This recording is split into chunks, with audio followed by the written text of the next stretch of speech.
Ila po mga kababayan, si Dante Maravillas. Galit na galit yung post ni Atty. Vic Rodriguez, dating Executive Secretary ng ating Pangulong Bongbong, na sumakabilang bakod, umanib sa Duterte, matapos na masibak.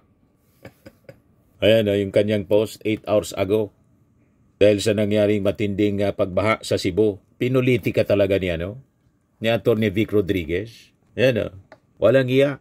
Sa kabila ng maraming mga namatay at naghihirap na Pilipino nang dahil sa kurakot at korupsyon ng flood control funds at ghost flood control projects, ang budol na Marcos Administration, Zarzuela Blue Ribbon Committee at huwad na ICI, patuloy lang ang pagiging manhid, bulag, pipi at bingi.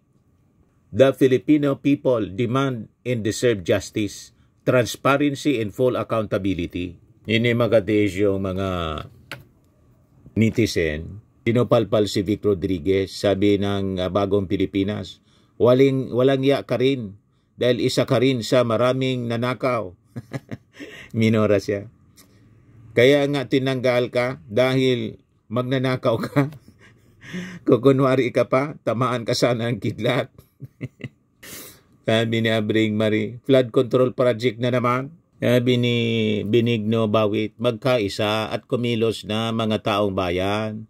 Sabi ni Evelyn Asokse, let's stop spreading hate and false information. Instead, let's focus our efforts on the victims of the flood. Let's extend help or even simple prayer for their healing. God bless. Grabe po ang hatred, mga gababay ni Atty. Vic Rodriguez. Pero ako sana, gusto ko muna na magpahinga sa mga kritisismo tungkol sa kontrobersy sa politika. Kaya lang, ayaw magpahinga sa paninira po ito mga DDS. Malinaw po na yung napakaraming flood control projects po, in-implement sa Cebu, nangyari panahon ng previous administration. Pakinggan natin yung press con kanina mga kababayan, press briefing ni Atty. Claire Castro. Ito pa, pakinggan po natin mga kababayan para maging malinaw. Alvin Baltasar, Radyo Pilipinas.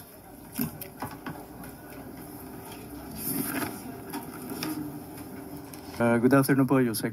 Yusek, sa pakikipag-ugnayan nyo sa DPWH, ilan ba yung nakuha nating data kung pag-uusapan na yung flood control projects sa Cebu and ano-ano yung mga status sila? Sa ngayon po, meron po tayong initial data na nakuha mula sa DPWH website. Since 2016 to 2022, lumalabas po na 343 flood control projects. 2016 to 2022, 343 po yung flood control projects na pinagawa ni Digong sa Cebu. Sa Cebu lang. So ang tanong, ano nangyari? Bakit ganon katindi yung pagbaha? Nasa admission mismo ni Ace Dorano, Provincial Administrator ni Baricuatro, Governor Baricuatro. Si Baricuatro inanap niya ng 26 billion na pondo sa flood control. O ngayon, ang tanong, ano nangyari? Kasi ang sabi ni Ace Dorano, mga kababayan, useless yung flood control. Walang epekto. Mga kababayan, yung flood control na pinagawa ni Digong. You see? Malinaw po dito sa sinabi ni Yussi Castro. Flood control projects ang nagawa. Dalawa po ang terminated dito. Ito na may makikita nyo po sa DPWH website. At sa panahon po ng 2023 to 2025, meron pong 168. 168 lang sa panahon ng ating Pangulong Bongbong.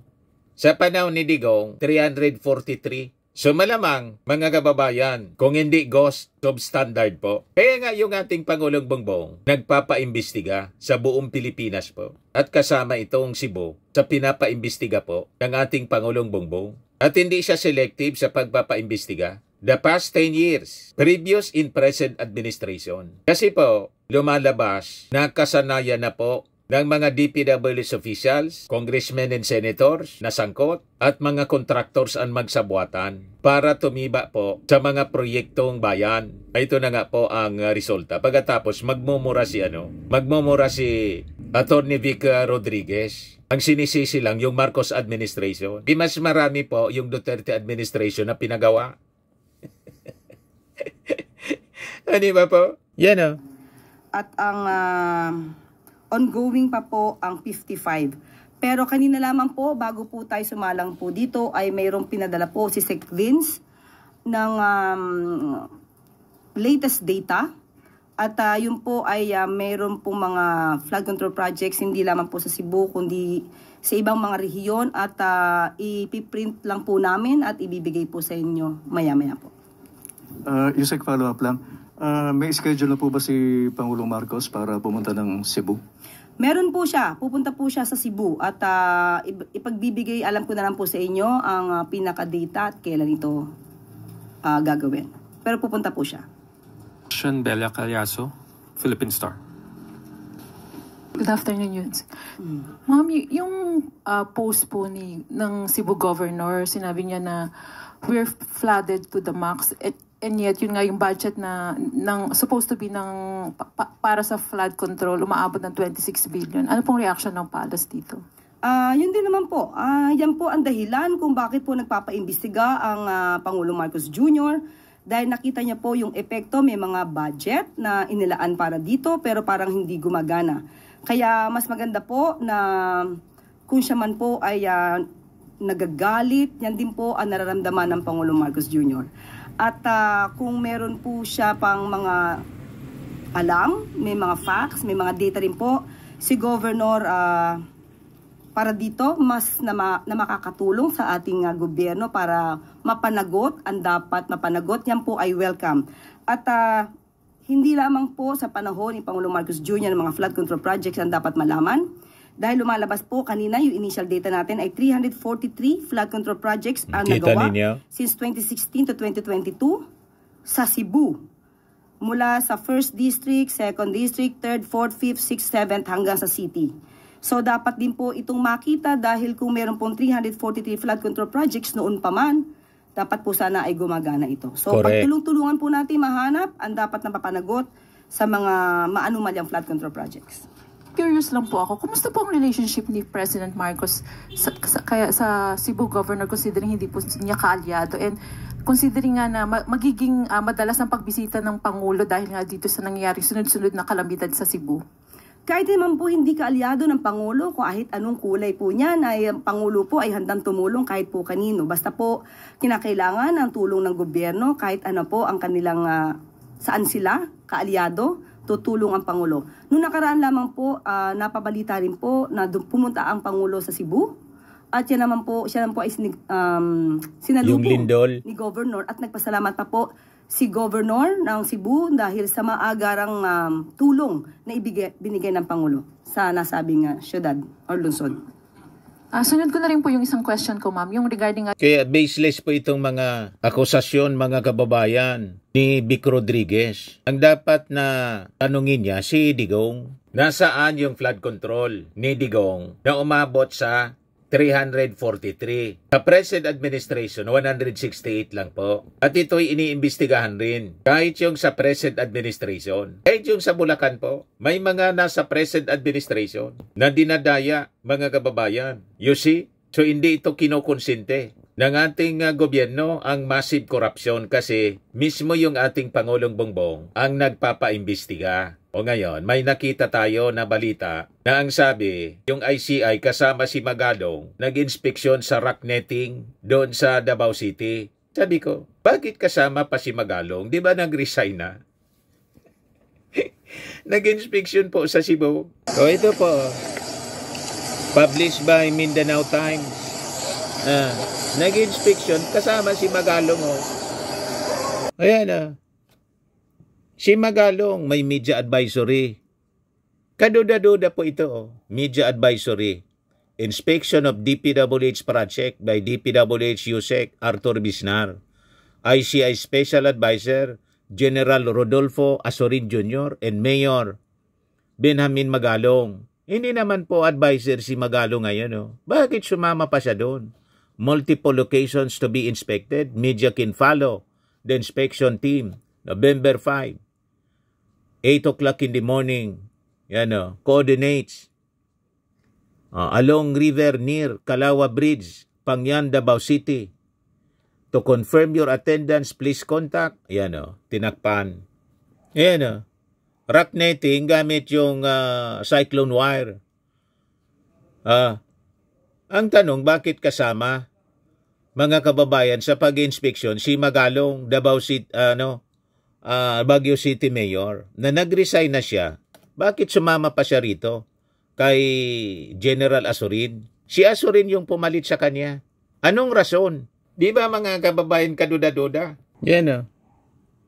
Ginamit pang propaganda ng mga DDS influencer. Anyari Benji, kala ko resign na, kainso ka. Yan o. Sabi ng mga DDS, Davao Breaking News, why do they keep inspecting Davao but not Ilocos? Yan po.